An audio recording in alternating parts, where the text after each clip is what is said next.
Très heureuse et contente, Madame, Messieurs, de vous retrouver encore une fois ce soir pour échanger sur des questions qui font la une de l'actualité au sein de la République démocratique du Congo. Aujourd'hui, nous sommes toujours dans l'actualité en prenant un sujet qui dit RDC, suspension de pétitions et motions au sein des assemblées provinciales que compte la République démocratique du Congo. Que retenir? C'est la question qu'on se pose avec vous. Mais pour répondre à cette question, on reçoit pour vous ce soir l'honorable Benjamin Chiluka Kouaha. Bienvenue. Merci. Je pense que j'ai bien prononcé le nom. C'est Kouaha, bien sûr. Kouaha, c'est Madame la bourgmestre. Moi, c'est Kouaha. Oh, merci pour la précision. Alors, honorable Benjamin, l'actualité reste dominée par cette décision du VPM de l'Intérieur, Jacquemin Chabani. Quelle est la lecture que vous, en tant que député provincial de la province du Lualaba, avez-vous fait sur cette décision? En fait, cette décision, moi, j'ai salué ça parce que à un moment donné, qu'il faut mettre en ordre les choses dans sa maison. Parce qu'il y a eu une certaine léthargie de faire un bon travail, alors tout le monde voudrait se cantonner sur certains principes qui, en principe, continuent à fragiliser les institutions du pays. Vous pensez que les motions et pétitions fragilisent les institutions du pays? Bon, dans quel état le pays se trouve? Ah, ça c'est la grande question. Les motions et pétitions sont constitutionnelles.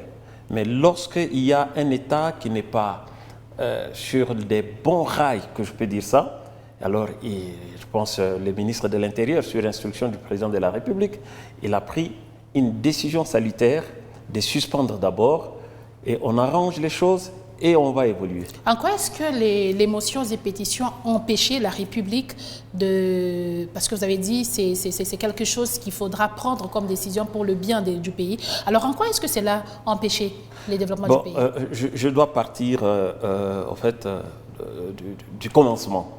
D'abord, nous sommes en guerre. Notre pays est en guerre. Il ne faut pas dire qu'il y a la partie de la République qui est en guerre, mais c'est tous les pays qui est en guerre.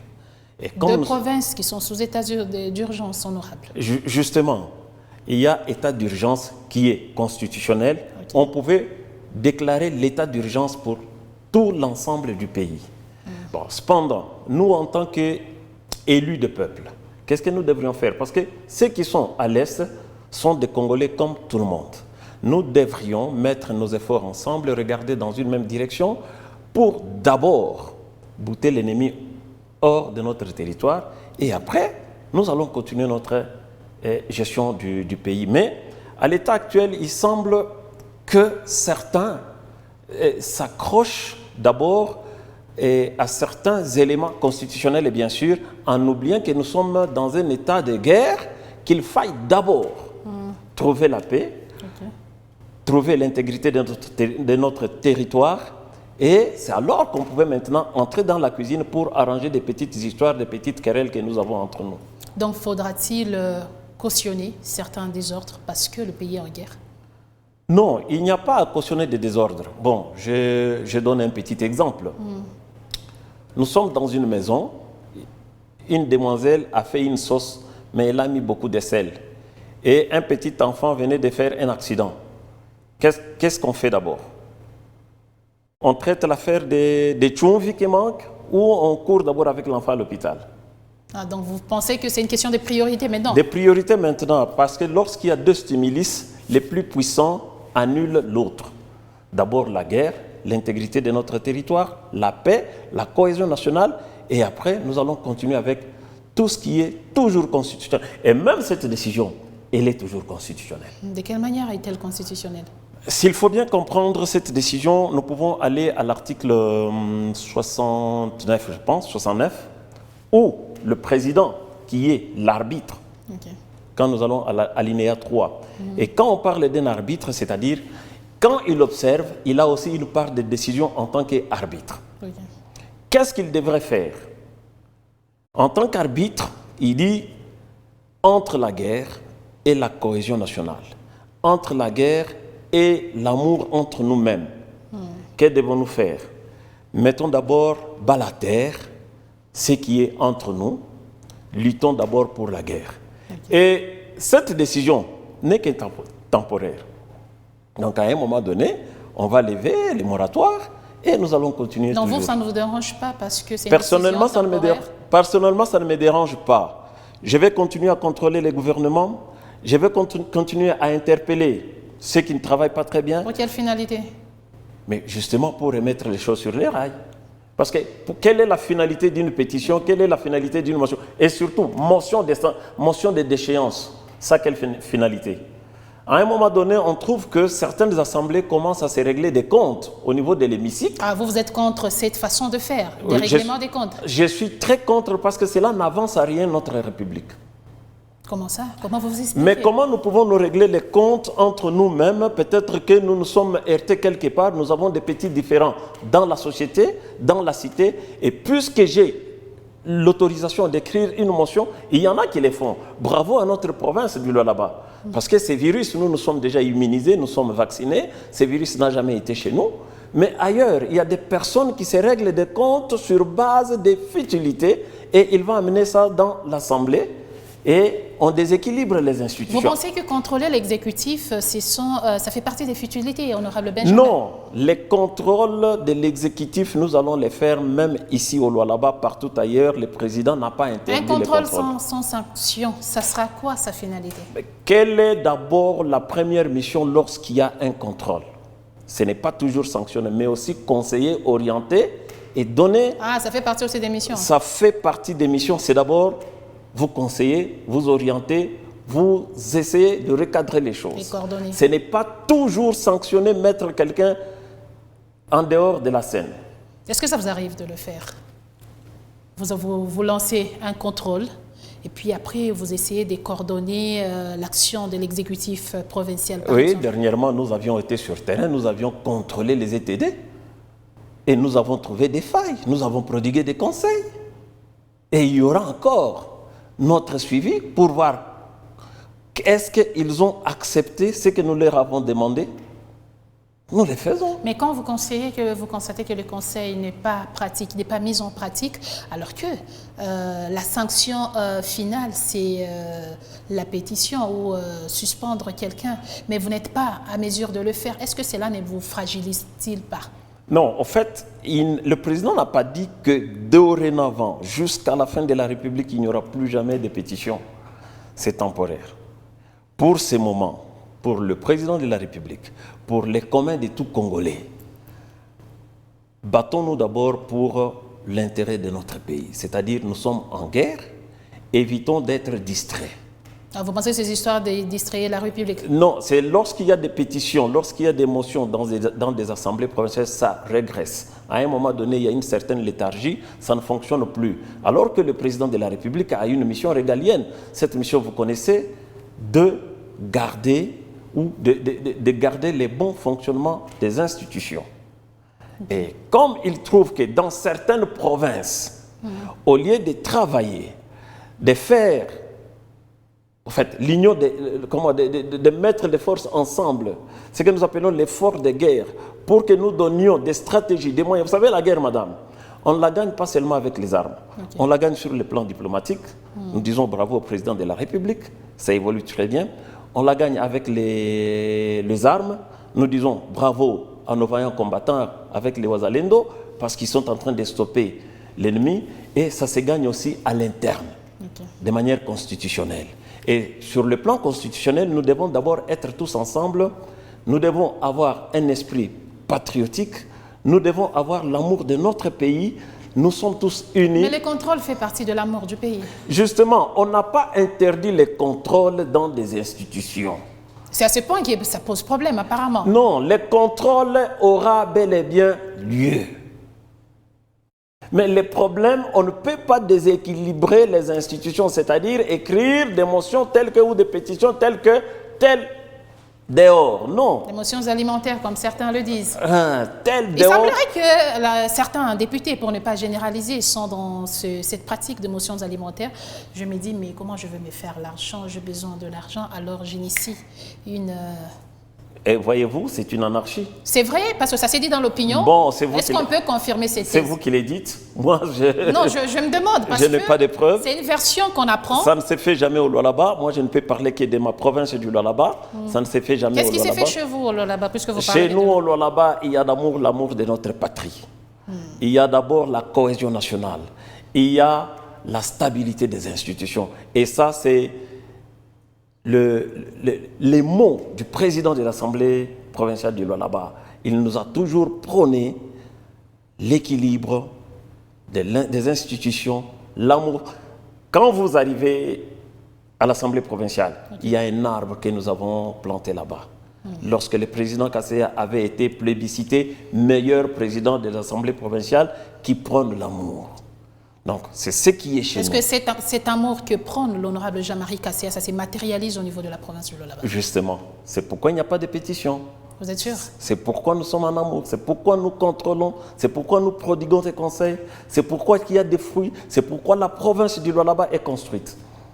Alors, honorable Benjamin Chalouka, certains pensent que cette façon de faire, on vous dépouille de votre force, vos députés. Non, il faut bien voir cette histoire, attention. Mais c'est ce que les autres pensent. Il y a des gens qui ne sont pas d'accord avec cette décision et ils pensent que ça sera quoi la force d'un député? Parce qu'un député a ces pouvoirs-là de contrôler. Mais si on lui prend ces pouvoirs-là, il se retrouve sans force, sans don. Non, il faut relativiser les choses. Dans un premier temps, il ne faut jamais avoir de préjugés parce que je suis député et il y a tel ministre ou tel gouverneur, à celui-là, je vais régler les comptes avec lui. Voyez-vous, et ça c'est de un. Il faut savoir porter des lunettes de la patrie. Et lorsqu'on porte les lunettes de la patrie, on oublie d'abord nos petits différends. On oublie les erreurs. On corrige, on évolue et on avance. Personne n'est parfait. C'est lui qui a écrit une motion de déchéance, par exemple pour tel ou tel autre intérêt, est-il parfait? Nous lui donnons la charge de gérer. Va-t-il bien gérer? Voyez-vous? Mais qu'est-ce qui empêche de prodiguer des conseils à tel ou tel autre ministre, gouverneur ou président d'une assemblée provinciale? Faisons ça, faisons cela. Qu'est-ce qui empêche de les faire? Nous sommes des humains. Nous avons des erreurs, mais cela ne peut pas aller à la peine capitale. Vous pensez que les développements priment sur tous ces incompréhensions et tout? Le développement d'abord, la construction de notre pays, la paix de notre pays, c'est ce qui est au-dessus de tout, c'est ce qui est prioritaire. Les restes des querelles intestines là, les restes des incompréhensions, les restes des différends, c'est peut-être qu'on s'est levé d'un mauvais pied, qu'on pense que tel a mal fait.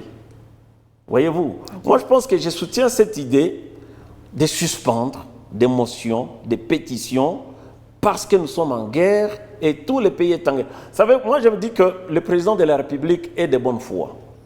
Lorsque nous descendons à l'article 85, le président de la République peut déclarer un état de siège. OK? Puisque nous sommes en guerre et des droits, il peut le faire. Mais il laisse faire. Lorsque nous descendons à l'article 165, je pense, où le président de la République a le pouvoir de dissoudre les assemblées provinciales. Vous avez la peur, il y a non, il y a c'est-à-dire lorsqu'il y a des désordres. Ça, ce sont des désordres. Si le président a suspendu, c'est parce qu'il aime encore les assemblées provinciales. Je suis sûr et certain qu'ailleurs, pas ici, ailleurs, il y a cette anarchie de s'écrire des motions continuellement, de s'écrire des pétitions continuellement. Parce qu'on a vu des mentions dans la province du Congo central, dans la Chopo, ainsi de suite. Ainsi de suite. Pourquoi vous n'avez pas cité? Bon, il y a eu des déséquilibres ici, chez les voisins. Pensez-vous que ça évolue avec cette attitude des choses? Je peux encore descendre à la mairie de Lubumbashi.